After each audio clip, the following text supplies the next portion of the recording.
သူ့ကိုသူမြန်မာပြည်စာရေးတင်ကိုရောမိုင်းလို့ဘာလို့တော်စန်းစုကြည်ပြီးလို့ရှိရင်လည်းဆက်ခံတော့မယ်ငင်းငယ်ဟိုပေါ့နော်ငင်းငယ်ပြည်သူ့ကာကြီးလို့နဲ့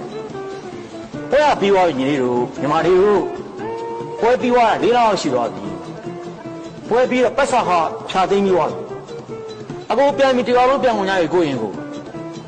အဲ့ပွဲကင်းထဲမှာမင်းတို့ဆက်ရှိတယ်လို့မရတော့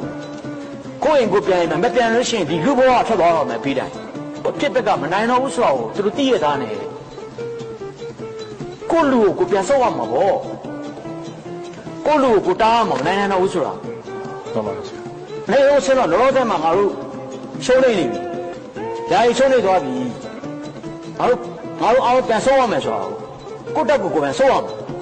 ဒါလည်းခေါင်းလုံးပြသားလို့ရှိရင်ဒီဘွဲရှုံးသွားပြီဆိုတော့ကိုဒီဘွဲကလုံးဝအုတ်တုံရှုံးနေသွားပြီသူတို့ရဲ့အကြမ်းဖက်လုပ်ငန်းကြီးဟာမောင်မြင်နေတော့ရှုံးနေသွားပြီဆိုတာလုပ်ငန်းရဲ့၄လကျော်တော့ထဲကအဖေကကော့ကော့ထွန်းနဲ့ပေါ်နေဒီအကြမ်းဖက်သမားတွေပပဆက်ဆက်တေးလာတယ်ပပဆက်ဆက်တေးနေတယ်သူတို့ကသူဘုံနေဆိုင်ရင်ခွဲရင်တေးတယ်အတက်မောင်ရဲ့စစ်ကြောင်းတွေမှာလည်းသူတို့ရှေ့ထွက်တိုက်ပြီးတော့အကုန်လုံး30တိ40တိ50တိတေးနေတယ်ဆိုတော့သူတို့အကြမ်းဖက်သမားတွေတေးတာကိုကျွန်တော်တို့ကရှင်းသွား